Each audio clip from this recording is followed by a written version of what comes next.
MRI एक diagnostic test, इसके बारे में आपने जरूर सुना होगा अगर कभी हॉस्पिटल के चक्कर काटे होंगे तो।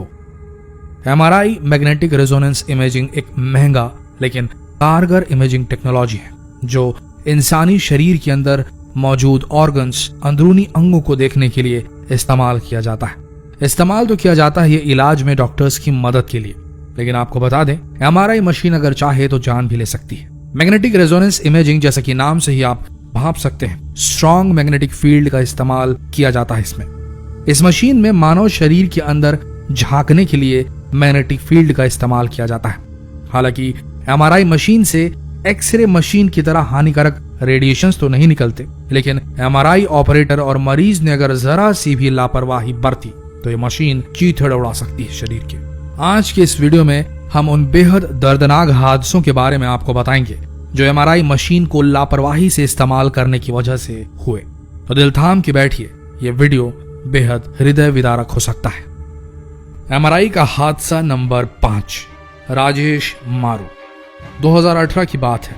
राजेश मारू अपने एक रिश्तेदार से मिलने के लिए मुंबई के नायर हॉस्पिटल गए थे। उनके परिवार ने बताया कि हॉस्पिटल के एक स्टाफ ने राजेश को ऑक्सीजन सिलेंडर एमआरआई रूम तक ले जाने के लिए कहा। उस व्यक्ति ने यह आश्वासन दिया कि एमआरआई स्कैनर अभी बंद है, लेकिन दुर्भाग्य से ऐसा नहीं था। एमआरआई स्कैनर ऑन था। जैसे ही मारू सिलेंडर लेकर रूम में पहुंचे, एमआरआई मशीन ने उन्हें अपनी ओर जोर से खींचा, जिस कारण से सिलेंडर जिसमें ऑक्सीजन भरी थी और एमआरआई मशीन में बहुत तेज टकराव हुआ और ऑक्सीजन सिलेंडर फट गया। उससे लिक्विड ऑक्सीजन बहने लगी जो राजेश के शरीर के अंदर चली गई। उसे तुरंत इमरजेंसी रूम में ले जाया गया, लेकिन 10 मिनट बाद उसकी मृत्यु हो गई। इस घटना के बाद लापरवाही के लिए उस हॉस्पिटल पर केसेस हुए और मुआवजा दिया गया। एमआरआई का हादसा नंबर 4, एमआरआई और बंदूकें। बात सन 2013 की है। एक पुलिस ऑफिसर अमेरिका में इलिनॉइस के ग्रामीण इलाके में एक मेडिकल बिल्डिंग में चोरी की जांच कर रहे थे। जब वे एमआरआई रूम में पहुंचे, अनायास ही पहुंचे वो, तभी अचानक उनका सर्विस रिवॉल्वर एमआरआई मशीन ने खींच लिया। काफी कोशिशों के बाद भी उस रिवॉल्वर को नहीं निकाला जा सका। उसे तभी निकाला जा सका जब उस मशीन के निर्माता को संपर्क किया गया।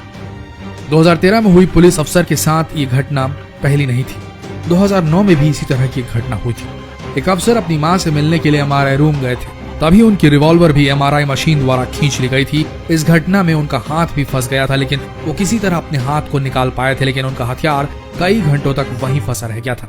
इसी तरह 2006 में न्यूयॉर्क में एक पुलिस ऑफिसर के साथ एक घटना घटी थी। एक पुलिस ऑफिसर गन लेकर एमआरआई रूम में घुस गए, जिस कारण से उनकी गन को मशीन ने अपनी तेज मैग्नेटिक फील्ड से खींच लिया और इस घटना में गन से गोली भी चल गई जो दीवार पर जाकर लगी। खुशकिस्मती ये रही कि किसी की जान नहीं गई।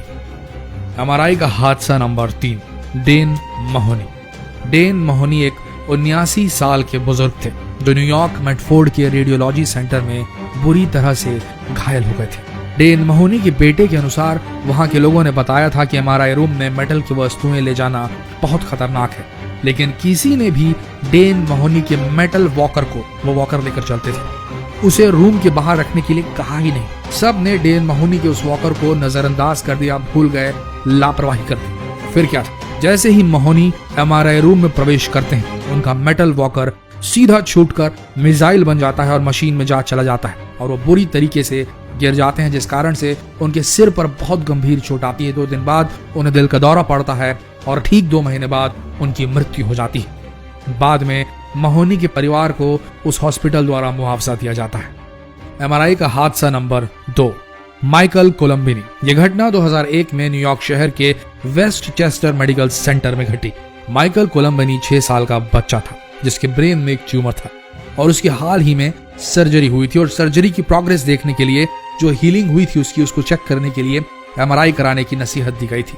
सर्जरी होने के बाद उसे एमआरआई रूम में ले जाया गया ताकि उसकी जांच हो सके। जैसे ही एमआरआई मशीन को चालू किया गया, तभी वहां पर एक ऑक्सीजन सिलेंडर रखा हुआ था जिसे एमआरआई मशीन ने 20 से 30 फीट प्रति सेकंड के हिसाब से तेज गति से खींचा। वो सिलेंडर उस बच्चे के सिर पर जोर से जाके लगा, जिस कारण उसके सर पर कई फ्रैक्चर आए।